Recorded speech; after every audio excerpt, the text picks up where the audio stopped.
الحمد لله كفى وسلام على عباده الذين اصطفى أما بعد فأعوذ بالله من الشيطان الرجيم بسم الله الرحمن الرحيم إن الذين قالوا ربنا الله ثم استقاموا تتنزل عليهم الملائكة ألا تخافوا ولا تحزنوا وأبشروا بالجنة التي كنتم توعدون صدق اللہ العظیم۔ قبل اس کے بعد شروع ہو ایک مرتبہ بلند آواز کے ساتھ درود شریف پڑھنا۔ اللہم صل علی سیدنا مولانا محمد وعلی آل سیدنا مولانا محمد وبارک وسلم کما تحب وترضى عدد ما تحب وترضى یا کریم۔ میرے محترم بزرگوں اور دوستوں، اللہ تبارک و تعالیٰ کا بہت ہی بڑا کرم ہے، احسان ہے کہ اللہ تبارک و تعالیٰ نے ہم کو انسان بنایا، اشرف المخلوقات بنایا، اور سب سے اہم چیز وہ ہے ایمان کی دولت سے ہمیں سرفراز کیا۔ اللہ رب العزت اپنی ذات میں بھی کامل، اپنی صفات میں بھی کامل، اور انسان جو ہے ہر طرح سے ناقص ہے۔ اللہ تبارک و تعالیٰ نے انسان کو جو پیدا فرمایا ہے تو انسان کے جو اعضاء بنائے ہیں وہ ایک دوسرے کے اپوزٹ ہیں، ایک دوسرے کے ضد ہیں۔ مثلا آنکھ جو ہے وہ بینا ہے، آنکھ دیکھ سکتی ہے، لیکن آنکھ کے علاوہ پورا بدن جو ہے وہ نابینا ہے، وہ دیکھ نہیں سکتا۔ ہاتھوں سے ہم کوئی چیز پکڑ سکتے ہیں، لیکن ہاتھ کے علاوہ جو چیزیں ہیں ان سے ہم چیز نہیں پکڑ سکتے۔ دانتوں سے ہم کھانا چباتے ہیں، دوسری چیزیں چباتے ہیں، لیکن ہم اگر کوشش کریں کہ ناک سے کھانا چبانے لگے نہیں چبا سکتے۔ تو ہمارے بدن کا ہر عضو، ہر حصہ وہ دوسری چیز کے اپوزٹ ہے۔ ناک آنکھ کی جگہ نہیں لے سکتی، آنکھ ناک کی جگہ نہیں لے سکتے۔ زبان وہ ناک کا کام نہیں کر سکتی، ناک زبان کا کام نہیں کر سکتی۔ ہر ایک جو ہے دوسرے کے اپوزٹ ہے، لیکن اللہ تبارک و تعالیٰ نے اس کے ساتھ میں ایک دوسری چیز پیدا کیا، جو چیز کی وجہ سے اور جس چیز کی وجہ سے یہ ساری چیزیں، سارے اعضاء ایک دوسرے سے ملے ہوئے ہیں، وہ ہے روح۔ کیا ہے؟ روح انسان کی جو ہوتی ہے۔ تو انسان کے اندر جب روح پڑ گئی، اب انسان ایک جیتا جاگتا انسان بن گیا، تو اب وہ ساری چیزیں جو ہیں جو اس کے اپوزٹ کی چیزیں تھیں وہ ایک دوسرے کی ہیلپ کرنے لگی، مدد کرنے لگی۔ حالانکہ اپوزٹ کا کیا ہوتا ہے؟ اپوزٹ کا مطلب یہ ہوتا ہے جس کو اردو میں ضد کہتے ہیں کہ ایک دوسرے کے مخالف۔ لیکن جب روح پڑ گئی تو اب کیا ہوا؟ اب یہ ہوا کہ ایک دوسرے کے معاون بن گئے۔ مثلا جب انسان کے اندر روح پڑ گئی اور وہ جیتا جاگتا انسان بن گیا، تو اگر اس کے اوپر کوئی حملہ کرنے والا ہو اور وہ اس کے سر کو پھوڑنے والا ہو، سر کے اوپر کوئی چیز مارنے والا ہو، تو ہاتھ کبھی یہ نہیں کہیں گے بھائی سر کا کام ہے میں کیا کروں؟ نہیں، فوراً غیر شعوری طور پر فوراً ہاتھ آگے بڑھتا ہے اپنی مدافعت کے لیے۔ اگر ہمت نہیں ہے تو پیر اس کے کام کرتے ہیں، پیروں سے وہ بھاگ کر چلے جاتا ہے۔ تو پتہ چلا کہ روح ایک ایسی چیز ہے جس کی وجہ سے اللہ تبارک و تعالیٰ نے، جس کے ذریعے سے تمام اپوزٹ چیزوں کو جو ایک دوسرے کے مخالف تھے، ہمارے اعضاء ان کو جوڑ رکھا ہے۔ بالکل یہی مثال ہمارے معاشرے میں، ہمارے گھر کے اندر اور ہماری پوری مسلم قوم یا انسانوں کے اندر ہے کہ دیکھو ہر انسان، مثلا گھر لے لیجیے، ہم چھوٹا سا ایک جہاں ہوتا ہے ہمارا، تو اس گھر کے اندر ہر ایک دوسرے کا مخالف اور ضد اور اپوزٹ ہوتا ہے۔ مثلا باپ ہے، باپ کے گھر کے اندر جو حیثیت ہے وہ باپ ہونے کی حیثیت سے، گھر کے حکمراں ہونے، حاکم ہونے کی حیثیت سے، باپ کی جو حیثیت ہے وہ حیثیت بیٹے کو حاصل نہیں ہو سکتی۔ باپ کبھی بیٹا نہیں بن سکتا اور بیٹے کا بیٹا نہیں بن سکتا۔ جو حیثیت باپ کی وہ باپ کی ہی رہے گی۔ اسی طرح بیٹا جو ہے وہ کبھی اپنے باپ کا باپ نہیں بن سکتا، بیٹی جو ہے وہ اپنی کبھی ماں کی ماں نہیں بن سکتی، ماں کبھی اپنی بیٹی کی بیٹی نہیں بن سکتی یا اپنی بیٹی نہیں بن سکتی۔ ہر ایک دوسرے کے مخالف ہیں۔ سمجھ میں آ رہی میری بات؟ ہاں۔ تو یہ گھروں کے اندر جتنے لوگ رہتے ہیں، بھائی ہیں، بہن ہیں، بیٹا ہے، بیٹی ہے، ماں ہے، باپ ہے، جتنے بھی رشتے گھر کے اندر رہ رہے ہیں ایک دوسرے کے مخالف ہیں، ایک دوسرے کے ضد ہیں، اپوزٹ ہیں، لیکن اللہ تبارک و تعالیٰ نے ہمیں ایک ایسی چیز عطا فرمائی ہے جس چیز کی عطا کرنے کے بعد اگر وہ ہمارے گھروں کے اندر ہوں گی تو ساری چیزیں آپس میں مل جائیں گی، متحد ہو جائیں گی۔ جس طرح روح کی وجہ سے جسم متحد ہو گیا، وہ ہے اسلام، کہ اگر گھر کے اندر اسلام والا ماحول ہوگا، اسلام داخل ہوگا، ایمان داخل ہوگا، اللہ کی فرما برداری داخل ہوگی، اللہ کا لایا ہوا، اللہ کا بھیجا ہوا محمد مصطفیٰ صلی اللہ علیہ وسلم کا لایا ہوا دین ہمارے گھروں کے اندر ہوگا، تو یہ جو اپوزٹ نظر آتے ہیں وہ سارے آپس میں ملے ہوئے ہوں گے، آپس میں محبتیں ہوں گی۔ آج جو ہمارے معاشرے کے اندر، ہمارے گھروں کے اندر آپس میں ایک دوسرے سے نفرتیں پنپ رہی ہیں، آپس میں ایک دوسرے سے نفرتیں ہیں، باپ بیٹے سے نہیں بول رہا، بیٹا باپ سے نہیں بول رہا، ماں بیٹی سے نہیں بول رہی، بیٹی ماں سے نہیں بول رہی، آپس میں بھائیوں کے تعلق اتنے کمزور ہو چکے کہ سالوں سال فون نہیں، ملاقات نہیں، خبر نہیں، کس حال میں ہے، کیا ہے۔ معاشرے کے اندر گھروں کے باہر نکل کے دیکھ لیجئے، محلوں کے اندر آپس میں نفرتیں ہیں، یہ اس سے نفرت کر رہا، وہ اس سے نفرت کر رہا۔ اس کی سب سے بڑی واحد وجہ ہے وہ ہے بے دینی، اسلام کا نہ ہونا۔ جس طرح بدن کے اندر سے اگر روح نکال لی جائے تو وہ جسم پڑا ہوا تو ہے، اب اگر آپ دیکھ لیجئے روح نکل گئی، بدن پڑا ہوا ہے، اب آپ اس کی زبان کھینچ لیجئے، کبھی ہاتھ نہیں اٹھیں گے، ہاتھ توڑ دیجئے، کبھی پیر نہیں بھاگیں گے، اس کے زبان کے ٹکڑے ٹکڑے کر دیجئے یا اس کے ہاتھ کے ٹکڑے کر دیجئے، کوئی دوسرا بولنے کو تیار نہیں ہوگا۔ پوسٹ مارٹم آپ دیکھ لیجئے، پوسٹ مارٹم میں کیا ہوتا ہے؟ ایک لاش پڑی ہوئی ہے اور وہ پوسٹ مارٹم کرنے والا ہے، یہ نکال رہا ہے، وہ آدھا کر کے باہر ڈال دیا، آدھا اندر ڈال دیا، بہیلا نکالا، آدھا اندر آدھا باہر، زبان آدھی اندر آدھی باہر، یہ لیور آدھا اندر آدھا باہر، ساری چیزوں کے ٹکڑے کر دیا۔ لیکن کبھی آپ نے دیکھا ہے کوئی مردہ اٹھ کے کہہ رہا ہے کہ بھئی سنبھال کے میرا کاٹنا، یہ میں تو نہیں کٹوا رہا، وہ بھاگتا۔ اگر کوئی مردہ اٹھ جائے اس طرح تو پورا ہاسپٹل بھاگنے لگے گا، کیوں؟ کیونکہ اس کے اندر سے روح نکال لیا اللہ نے۔ جب روح نکل گئی تو جسم کی کوئی حیثیت ہی نہیں رہ گئی، اب کوئی بھی اس کو کاٹ رہا ہے، مار رہا ہے، کوئی بولنے کو تیار نہیں۔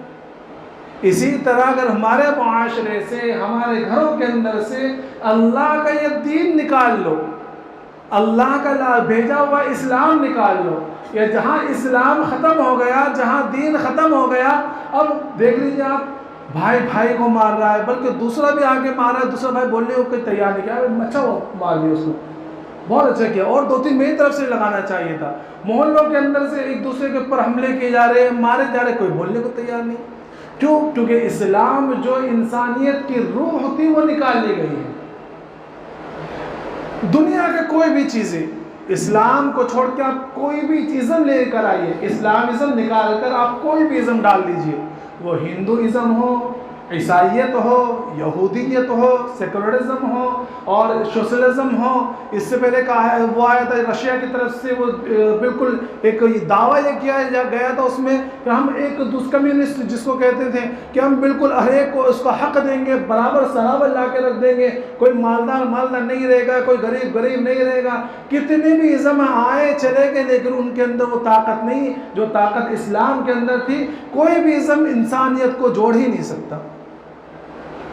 جس طرح کا مردہ پڑا ہوا ہے، روح نکل گئی نا بھائی، تو اب لا کے اس کے اندر ہم یہ سوچیں کہ بھئی روح نکل گئی، ہم اس کے اندر ہوا بھر دیتے ہیں، پمپ لا کے ہم نے ہوا بھرنی شروع ہوئی تو انسان موٹا تو خوب ہو جائے گا، لاش پڑی ہوئی خوب موٹی ہو جائے گی، لیکن زندہ ہو سکتی ہے؟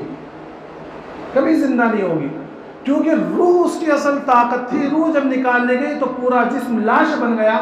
وہی بالکل ہمارا معاشرہ، ہمارے گھر کے حالات وہی ہے کہ جب اسلام اور دین نکل گیا تو پورا معاشرہ، پورا گھرانہ لاش کی مانند بن گیا۔ آج ہم لوگ بالکل مردار اور میت بنے ہوئے ہیں، لاش ہیں ہم لوگ۔ کسی کو احساس تک نہیں ہے کہ بھئی ہمارے ماحول میں کیا ہو رہا ہے، ہمارے معاشرے میں کیا ہو رہا ہے۔ دین نکلا جا رہا ہے، بے دینی آئی جا رہی ہے۔ اسلام جب نکل گیا تو ہمیں احساس تک نہیں کہ ہم کہاں جا رہے ہیں۔ اور میرے محترم بزرگوں دوستو، اللہ کا جو وعدہ ہے مدد کا، اللہ کا جو وعدہ ہے نصرت کا، وہ اللہ نے اسلام اور ایمان کے اوپر رکھا ہے۔ سمجھ میں آ رہا ہے؟ اس نے جہاں جہاں مدد کا وعدہ کیا وہاں پہلے ایمان اور اعمال صالحہ کو ملا ہے، اور اعمال صالحہ ہی اسلام ہے۔ بھائی اسلام کس چیز کا نام ہے؟ ایمان دل کی کیفیت کا نام ہے. ایمان دل سے شروع ہوتا ہے اور اعضاء پہ جا کے ختم ہوتا ہے، اور اسلام اعضاء سے شروع ہوتا ہے، دل پہ جا کے ختم ہوتا ہے. اس لیے قرآن کریم نے جگہ جگہ مسلمانوں کو، ایمان والوں کو اسلام میں پورا داخل ہونے کی دعوت دی.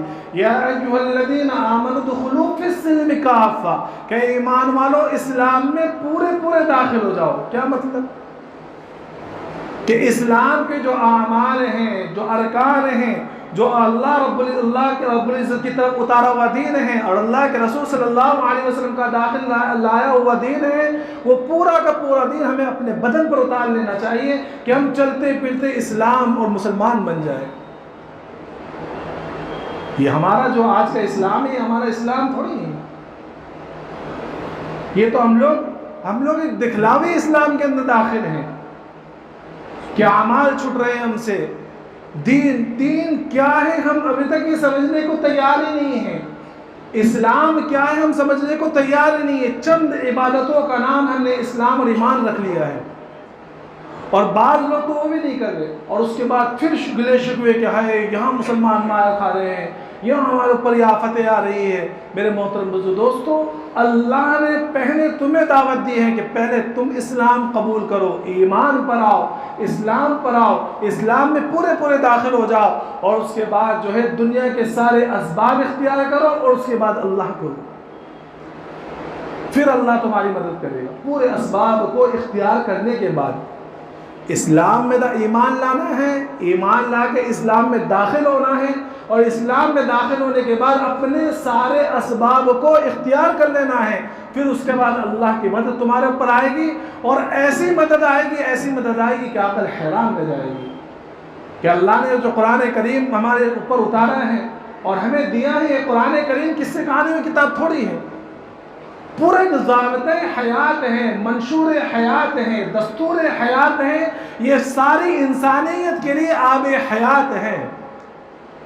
کیا یہ حیات جس سے مردوں کو زندگی ملتی ہے؟ یہ آج ہمارا معاشرہ، پوری دنیا جو ایک لاش بنی ہوئی ہے، اس کو اگر آب حیات پلانا ہو تو قرآن کے اوپر عمل کرنا ہوگا.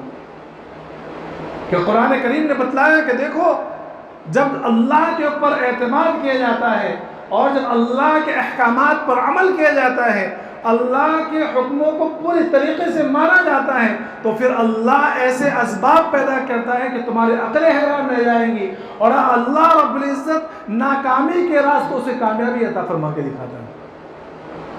اللہ رب العزت نے موسیٰ علیہ السلام کا واقعہ قرآن کریم نے بہت ساری جگہ بیان فرمایا ہے.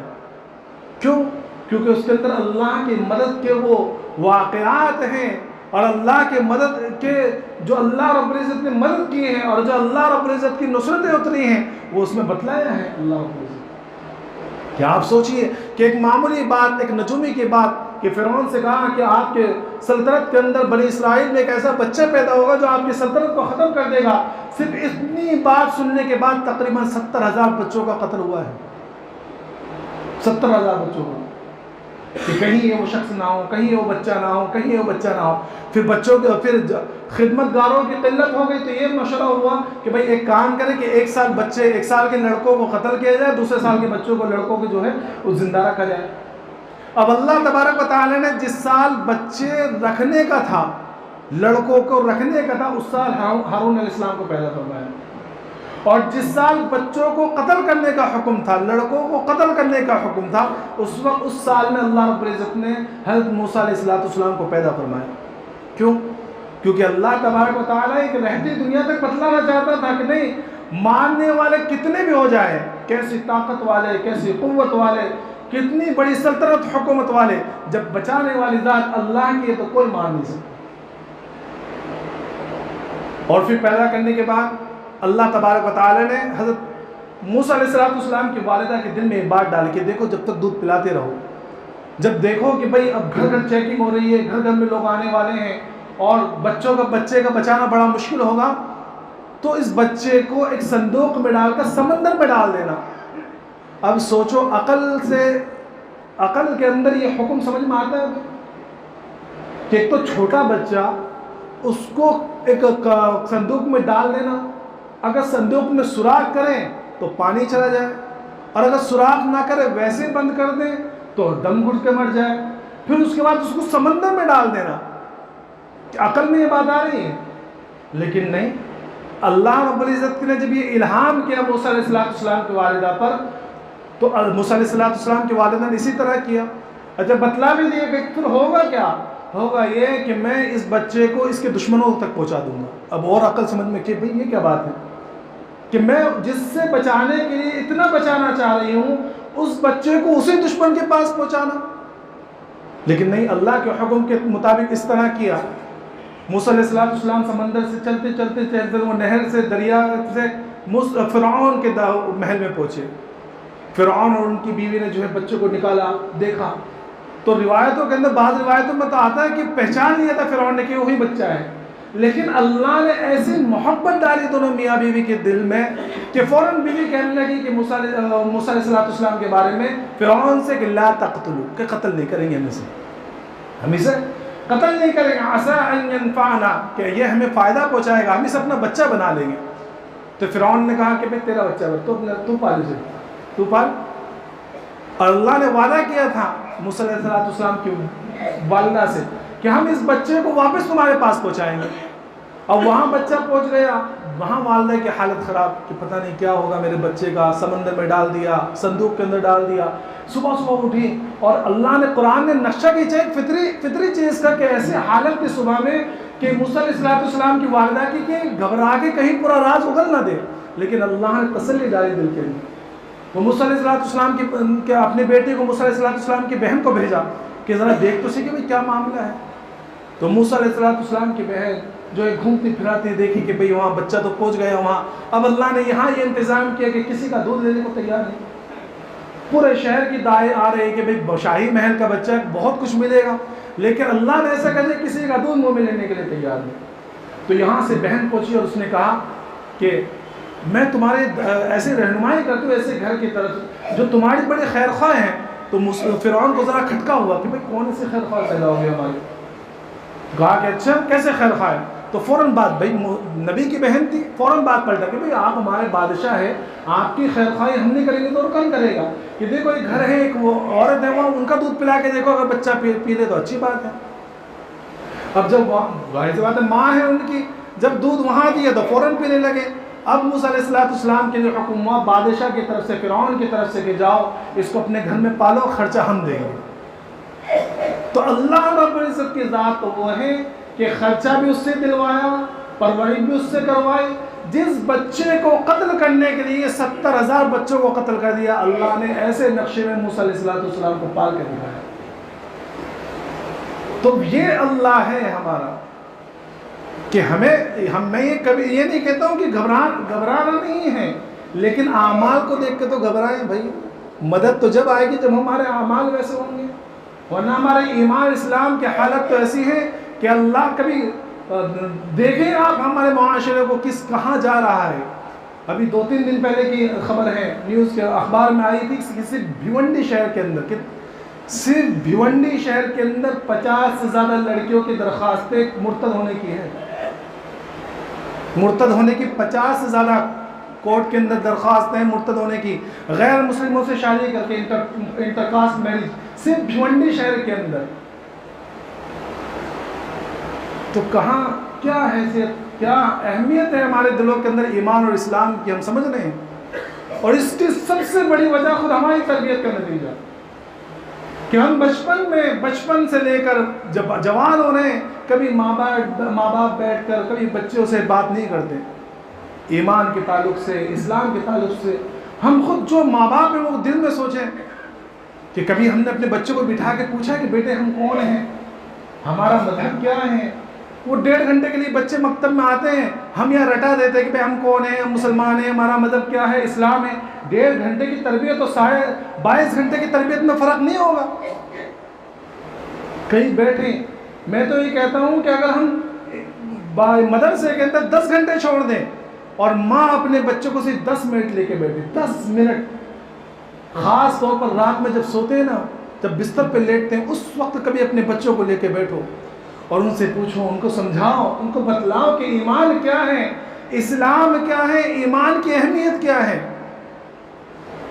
میرے محترم بزرگ دوستو، حالات اتنے خراب ہیں، اسلام کو اچکنے کے لیے، ایمان والوں کو اچکنے کے لیے باطل طاقتیں ایسے ہی بیٹھے جیسے کہ گدھ بھی نہیں بیٹھتے مرے ہوئے گوشت کے اوپر، اور انہیں معلوم ہے کہ مسلمان مرے ہوئے ہیں، ان کے اندر اسلام تھوڑی ہے تو لاش ہیں، اس لیے وہ گدھوں کی طرح اسلام مسلمانوں کے اوپر ٹوٹے ہوئے نظریں جمائے ہوئے بیٹھے ہیں کہ بس موقع مل جائے۔ پورا نیٹ ورک کام کر رہا ہے مسلمانوں سے اسلامیت چھیننے کے لیے، اور مسلمانوں سے مسلمانیوں کو چھیننے کے لیے، کہ ان سے اسلام ختم کر دو، ان کے بدنوں سے اسلام کو اتار دو، ان کے ذہنوں سے اسلام کو اتار دو۔ انہیں معلوم ہی نہ ہو کہ اسلام کیا ہے، یہ مسلمان ہیں، ہاں نام کیوں کوئی فرق نہیں پڑتا ہمیں، لیکن ان کے اندر اسلامیت نہیں آنی چاہیے، صحیح مسلمانی ان کے اندر نہیں آنی چاہیے۔ پورا نیٹ ورک کام کر رہا ہے اور ہم غفلت میں کھوئے ہوئے ہیں۔ جمعے میں نماز پڑھے بس کافی ہے، نام ہمارا مسلمان ہے کافی ہے، رمضان میں قرآن شریف پڑھ لیتے کافی ہے ہمارے لیے۔ نہیں میرے محترم دوستوں، ہمیں فکر کرنی ہی ہے، اور اگر ہمارے اندر اسلام آ جائے گا اور ہم ایمان کے اوپر جمے ہوئے رہیں گے، ہم صحیح طریقے پر مسلمان رہیں گے، تو پھر باطل طاقتوں سے ڈرنے کی ضرورت نہیں ہے۔ پھر تو اللہ نے جگہ جگہ مدد کا اعلان کیا ہے، وعدے کیے ہیں، اور اللہ کی نصرتیں آئی ہیں، اللہ کی مددیں آئی ہیں۔ غزوہ بدر کو اٹھا کے دیکھ لیجئے، دوسرے غزوات کو اٹھا کے دیکھ لیجئے، مسلمان بالکل بے سر و سامانی کی حالت میں ہیں۔ غزوہ احزاب ہیں، بے سر و سامانی کی حالت میں فاقے پہ فاقے پڑے ہوئے ہیں۔ اللہ کے رسول صلی اللہ علیہ وسلم کے شکم مبارک پر 2 پتھر بندھے ہوئے ہیں بھوک کی شدت کی وجہ سے، اللہ نے کامیاب کر کے دکھایا۔ اور پھر اللہ نے وہ سلطنت، وہ حکومت، وہ طاقت اور وہ رعب عطا کیا صحابہ کرام کو کہ چپل معمولی پہنا کرتے تھے، ٹاٹ کے کپڑے پہنا کرتے تھے، جوٹ کے کپڑے پہنا کرتے تھے، لیکن بڑی بڑی سلطنتیں تھرایا کرتی تھی کہ نہیں یہ مسلمان ہیں، ٹیکس لیا کرتے تھے ٹیکس۔ اور آج مسلمانوں سے ٹیکس لیا جاتا ہے، سارے لوگ بڑی بڑی سپر پاور طاقت ہے کہ ہم تمہاری حفاظت کریں گے، ہمیں سالانہ اتنا دو، ہم سے قرضہ لو، ہم تمہاری مدد کریں گے، ہم تمہاری مدد۔ مسلمان کی مدد آج غیر کر رہے ہیں، کافر کر رہے ہیں۔ مسلمان غیروں سے مدد لینے والا ہے کہ جس مسلمان کے لیے، جس اسلام پر اللہ نے جگہ جگہ وعدہ فرمایا ہے کہ اللہ رب العزت تمہیں تنہا نہیں چھوڑے گا، اللہ رب العزت کافروں کو تمہارے اوپر راستہ نہیں دے گا، اللہ ہر جگہ تمہارا مددگار ہے، لیکن ہم مسلمان بنے تو صحیح، اسلام صحیح طریقے سے ہمارے اندر آئے تو صحیح۔ اس لیے اللہ رب العزت نے ارشاد فرمایا یا ایھا الذین آمنوا ادخلوا فی السلم کافہ، کہ ایمان والو اسلام میں پورے مکمل داخل ہو جاؤ، آدھا تیتر آدھا بٹیر، آدھی یہاں کی آدھی وہاں کی، بھائی جم گیا تو اسلام کے اوپر عمل کر لیا، نہیں جمع تو بھائی یہ بھی چلتا ہے، ارے چلتا تو ساری چیزیں ہیں، لیکن دنیا میں چل جائے گا، آخرت میں چلانے کے لیے تو صرف اسلام ہے۔ اللہ نے صاف اعلان کر دیا وَمَنْ يَبْتَغِ غَيْرَ الْإِسْلَامِ دِينًا فَلَنْ يُقْبَلَ مِنْهُ، کہ اسلام کے علاوہ کوئی بھی مذہب لے کر آؤ گے، کوئی بھی دین لے کر آؤ گے تو اللہ کے ہاں قابل قبول نہیں ہے۔ تو اپنے اسلام کی، اپنے ایمان کی، اپنے بچوں کے ایمان کی حفاظت کریں میرے محترم دوستو۔ حالات جب اس وقت ایسے ہیں تو آگے کا کیا حال ہوگا ہم تمام سوچیں اس بات پہ، اس لیے اپنے بچوں کو اپنے گھروں کے اندر لے کر بیٹھیں، ان کو سمجھائیں کہ دیکھو بھائی اسلام ایک ایسی چیز ہے کہ ایمان ایسی چیز ہے، صحابہ کرام کے واقعات سنیں اور ان کو بتلائیں کہ یہ ایمان، یہ اسلام ہم تک کتنی پریشانیوں سے پہنچا ہے، ان کو اسلام کی اہمیت سمجھائیں کہ بیٹا زندگی میں کبھی بھی کچھ بھی ہو جائے، کیسے بھی حالات آ جائے، بھوکے رہنا پڑے بھوکے رہ لینا، جان دینی پڑی جان دے دینا، اگر کوئی جلا دے تو جل جانا، لیکن اسلام سے منہ مت پھیرنا۔ میرے محترم دوستو، اس کا عہد کریں کہ انشاءاللہ ہم خود بھی اسلام پر چلیں گے اور ایمان پر قائم رہیں گے، اپنی آل اولاد کو، اپنے دوست احباب کو، اپنے پورے معاشروں کو اسلام پر لانے کی کوشش کریں گے۔ اللہ تبارک و تعالیٰ تمام کو صحیح طریقے سے اسلام پر عمل کرنے کی، اس پر چلنے کی توفیق عطا فرمائے۔ وآخر دعوانا الحمدللہ رب العالمین۔